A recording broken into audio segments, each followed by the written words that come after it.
Hello, আজকে চলো তোমাদের সাথে একটা হাবিজাবি আর্ট শেয়ার করি। হাবিজাবি কারণ এটা হচ্ছে আমার একদমই আজকে আঁকার মন ছিল না, কিন্তু আমার একটা প্রিয় স্টুডেন্ট আছে যেটা আমাকে বসে থাকতে দিবে না একদমই। আমি যাওয়ার সাথে সাথেই টিচার এটা এঁকে দাও, টিচার ওটা এঁকে দাও, এমন অনেক অনেক বাহানা করে।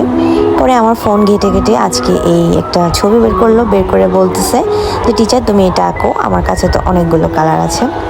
কি আর করার, ওর কাছে গেলে আমি একদমই বসে থাকতে পারবো না। মোট কথা আমার হাত পা সব কিছুই চালাতে হবে, সাথে সাথে আমার মুখটাও। আমি একদিকে আর্ট করছিলাম আর ওর সাথে বকর বকর করছিলাম। সে প্রচুর প্রচুর টকেটিভ, সে অনেক রকমের কথাবার্তা বলে। সে খুবই সুন্দর, খুবই কিউট। আর আমি তার প্রিয় টিচার, আমি না গেলে সে ওর মাকে একদম জ্বালিয়ে শেষ করে ফেলবে। টিচার কখন আসবে, টিচার কখন আসবে, এটা বলে বলে। তো ও সেদিন ওর মা ওকে একটা রঙের বক্স গিফট করেছিল। সেখানে অনেক রকমের কালার আছে, ওয়াটার কালার থেকে শুরু করে মার্কার কালার, অয়েল প্যাস্টেল, তারপরে কাঠের যে রঙগুলো পাওয়া যায় সেগুলো। তো সে আমাকে বলছে টিচার তুমি আজকে আমার রঙগুলো দিয়ে সুন্দর একটা পেন্টিংটা করো। তা আমিও ভাবলাম যে চলো এটা একটু করে দেখি, সময় যেহেতু আছে। কিন্তু আমার একদমই মন ছিল না, আমার খুব আলসে লাগছিল রং করতে। কিন্তু ও যখন রিকোয়েস্ট করলো আমি আর না করলাম না, আমিও বসে পড়লাম ওর রং দিয়ে এটা করতে। সাথে আমি ভিডিওটাও করে নিলাম, যেহেতু আমার কন্টেন্ট প্রয়োজন। আর আমি তো যে পরিমাণের আলসে মেয়ে, আমি যে একটা ড্রয়িং করে ভিডিও বানাবো সেটাও আমার দ্বারা হয় না আর কি।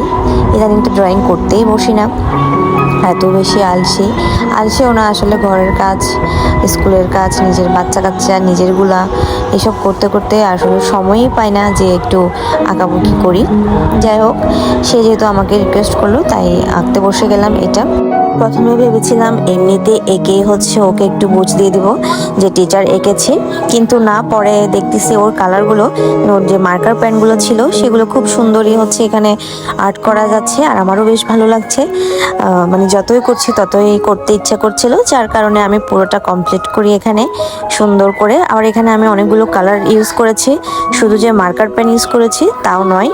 এখানে আমি প্যাস্টেল কালার, মার্কার কালার, তারপরে কাঠের কালার, অনেকগুলো কালার ইউজ করে তারপরে এই ড্রটা কমপ্লিট করেছি। আসলে হাতের মধ্যে অনেকগুলো রং থাকলে চুপ করে বসে থাকা যায় না, ইচ্ছে করে যে এটা ওটা আঁকি।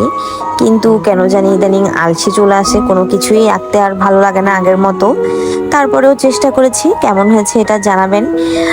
তেমন একটা আর্ট পারি না, টুকটাক যা পারি তাই আঁকি, এই আর কি।